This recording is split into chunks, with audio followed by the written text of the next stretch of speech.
Hello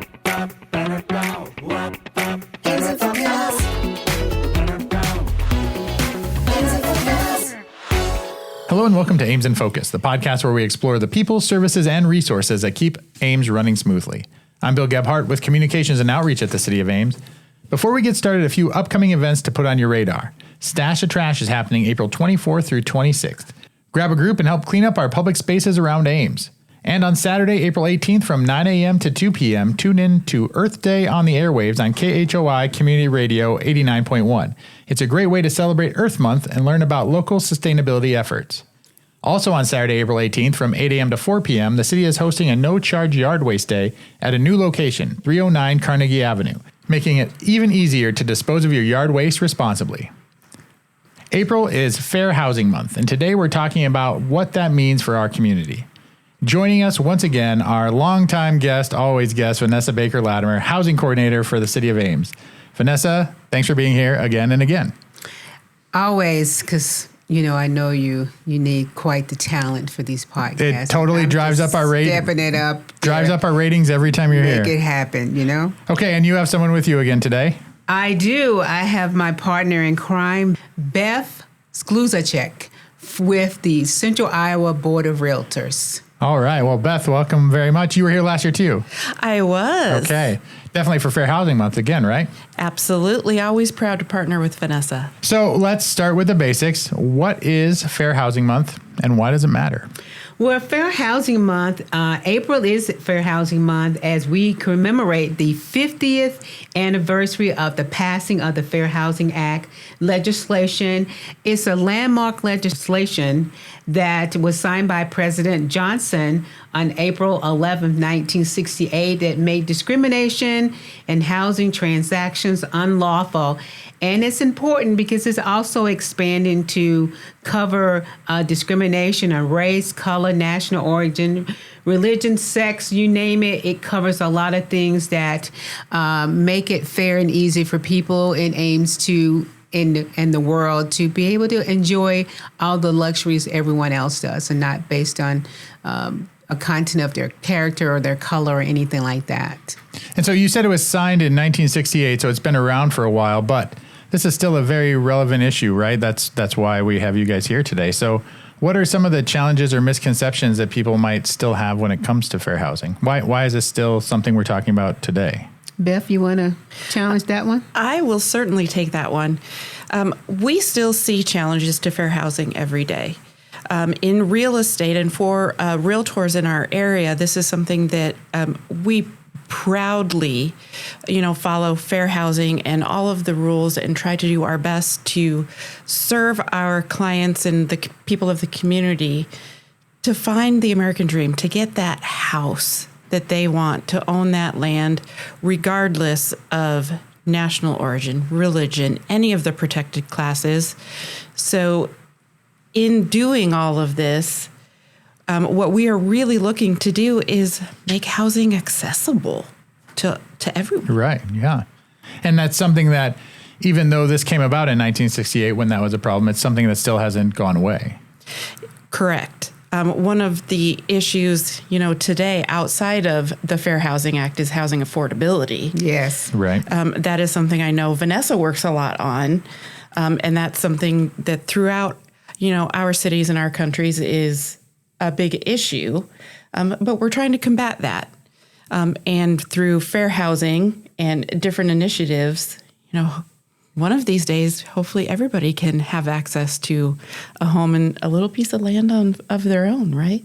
Right. And the other part about the fair housing, and when Beth was talking about in home ownership, there's a lot of discrimination with rentals, with trying to get families with children into rental housing. And, now you have persons with disabilities that need service animals and having issues with trying to get places that will take service pets. that they need for their well-being. And so you're finding little pots of discrimination coming up everywhere. And so that's why it's so important for us to continue to focus every year, especially on the education piece about what fair housing is about. And if you see it in our community, like they say it in the airport, if you see it, say something so that we can address it for everyone in our community. And so what are some of the things that we're doing here in the city to support fair and equitable housing? Well, one thing that we're doing tonight that the community can join us, we're doing our Fair Housing Proclamation that the mayor will be doing, and making sure that people are aware that April is Fair Housing Month and the importance of everyone joining and understanding what fair housing means. And Beth will be joining us for that proclamation to kick off our Fair Housing Month. And that'll be tonight at the city council meeting, which starts at 6 o'clock in the council chambers, right? That is correct. So that's 515 Clark Avenue for anyone that wants to show up, or they could watch it on the city's YouTube channel. Exactly. What are some other things the city does to support fair and equitable housing? Well, one of the things that we are looking at trying to do is, again, push education. So we're going to have a contest for people on Facebook or any other social media outlet where we're going to do a trivia challenge, and we're going to put some questions out there. And for example, when was the Fair Housing Act signed into law? And so if you get that answer right. Can I answer? No. Oh, okay. I haven't finished. Do you know the prize yet? I don't. I just want to answer the question. I just love trivia. Okay. What's 1968. Very good. What date in 1968? Yeah, you didn't say that earlier. I just remembered the year from earlier. So. Okay, whatever. All right, so let's tell us the prize so other people could do it. Well, we're going to be giving away gift cards for any Parks and Rec event that you might want to attend.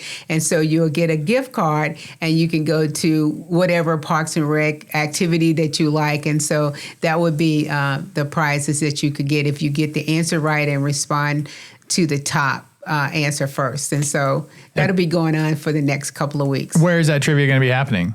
It's going to be on the city's Facebook page. Okay. So checking out City of Ames, City Government, City of Ames, right? And on Facebook, and that's where you'll get to it? Yes. Okay. That sounds great. So then I also understand that there's an event coming up. So Beth, could you share a few details about that? Yes, the Central Iowa Board is proud to be presenting a fair housing panel, and we are holding this on April 22nd at the Central Iowa Board of Realtors office. It'll be at 9 o'clock in the morning. And we're very excited about this panel because it is a very mixed group. We are going to be having a mortgage lender. Sarah Van Meteren from the city will be attending, the housing department. We will also have a member from the Human Relations Commission. We're really excited about that because they always have really valuable information regarding fair housing. And we have an attorney also joining us from Iowa Realtors to, always represent the law and the Fair Housing Act. And our members then can learn a lot. If anybody would like to join us from the public, they can certainly attend and learn more about fair housing. And this is just another one of the ways that we try to educate our members and the public about fair housing and the importance as it still impacts us today. Absolutely. And so what was the date, time, and location of that event? So that is April 22nd at 9 o'clock in the morning at the Central Iowa Board of Realtors Education Center, which is at 2515 University Boulevard, Suite 101. And anyone's invited to come to that? Anyone is invited. Okay, so that sounds like a great event. Plus, we have the proclamation tonight.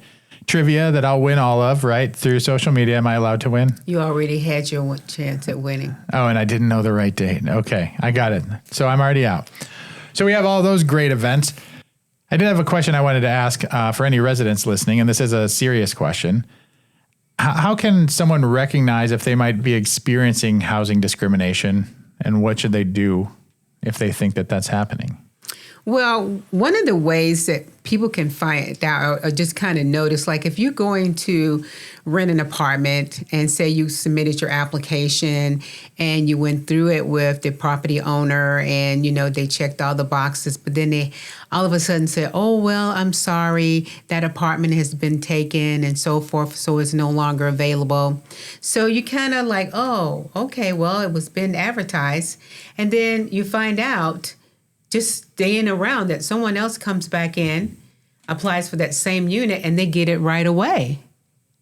So what happened? What did they compare you to with this other person? And it's just the questions they ask you that, is that really relevant to me of renting an apartment? What color is my skin? Or, what kind of food do I like and cook? Those are just hints that they're trying to surmise something about you that they don't want or they don't like so that you don't get that unit.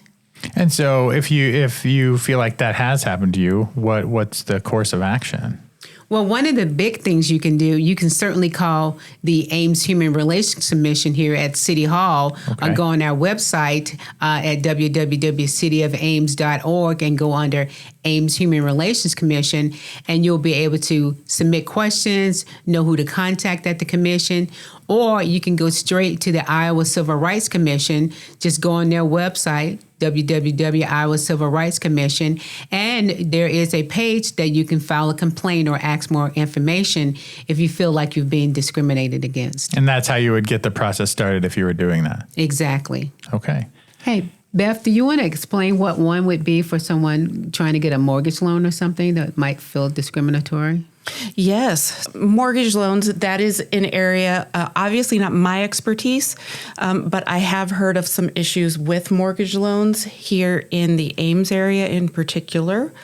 And through those, I would encourage you to reach out again to the Human Relations Commission, Iowa Civil Rights, the places that Vanessa discussed. Within realtors and realtor specific, the realtors are bound by a code of ethics. And there are two different ways that a member of the public can file against a realtor if they feel like that their realtor has treated them unfairly or violated the Fair Housing Act. They can file against the realtor through the Iowa Realtors, and they have a pro standards or professional standards. And looking through the code of ethics, that's kind of like a mini court case, a mini hearing. And the Iowa Real Estate Commission also has a way for the public to file against a realtor if they feel like they have been treated unfairly. So there are resources out there available to the public to make sure that they're being treated just and fairly. And hopefully we don't see any of those because of all the great education we put out to realtors in the area. And so, yeah, that's definitely great resources for people that may feel like they're being discriminated against. But Fair Housing Month, as far as you two are going, is all about that education and making people realize that this is still something that's pertinent to us today, not something that was just for 1968. And so I think it's really great, the events and the activities that you guys have going on, the trivia, all of that sort of thing. And I'm excited that we could put this podcast out that will kind of start that ball rolling with the great work that you guys are already doing. We appreciate the opportunity to, again, talk about fair housing, especially to the listening public, and encourage them to participate in everything that we try to offer to educate themselves, their neighbors, their family, whatever, because the more you know, the better we can be as a community. I fully agree with that, Vanessa. And we're really fortunate here in the Ames community to have a very wide representation of individuals. You name it, it's probably here in Ames, and that's part of what makes us so special. So digging into fair housing and making sure everybody is being treated fairly is really at the foundation of our community, don't you think? I do. Absolutely. Okay, so before we wrap up, Vanessa, you know this already, but Beth, we have been ending our episodes in the second season with some rapid fire questions, kind of just for fun. You ready to give it a try? Yeah. You can either answer, both answer, however you want to go. All right. Where is your favorite place to spend a free afternoon in Ames? Innis Grove Park for me. An antique store. Any antique store. Well, women's clothing boutique. All right. Okay. So what is one word you would use to describe Ames? Welcoming. Exciting. Exciting. I like that. Okay. What is the best way to get involved in your community? Listen to our podcast. Thank you. I appreciate that. That is a good one. That is a really good one. I would encourage people to get involved with Ames Park and Rec. Oh, yeah. I've been a part of that my whole life. Being a longtime Ames resident, I did Ames Park and Rec as a kid. I've done Ames Park and Rec as an adult. That service that we offer here is phenomenal. All right. No, I can't say that enough too. People should get involved with Parks and Recreation. Okay. Last one. What does home mean to you? Home is a place where it's warm and cozy, and I can relax and enjoy time, not only with myself, but with my family. I agree with that, Vanessa. And on this Fair Housing Month, I think it's really important for people to understand it's more than just the roof over your head. It's the place where you go and you find peace and happiness. And that's really what we're all looking for. Oh, I think those are great answers, and thank you guys for playing along with that. But before we go, is there anything else you'd like residents to know about Fair Housing Month, or how they can learn more, or the events or activities you guys have coming up? Again, check out the city's webpage, their Facebook page, and the partnership that we're doing with the Central Iowa Board of Realtors, offering events. And so just stay connected, and you'll be able to find out a lot of things about what we're doing. If not, you can always contact me here at the City of Ames email at vanessa.baker-latimer@cityofames.org. And you can also contact me at the Central Iowa Board of Realtors. My email address is beth@centraliowarealtors.com. And I would be happy to answer any fair housing questions. And any realtor out there in our area should also be able to help you. Oh, that's great. Well, Vanessa and Beth, thank you so much for joining us today and for the work you do to support our community. Thank you for having us. Thank you so much. Absolutely. And for more information on Fair Housing Month and upcoming events, visit cityofames.org. And as always, thank you for listening. Be sure to follow the podcast so you never miss an update. We'll see you next time on Ames in Focus.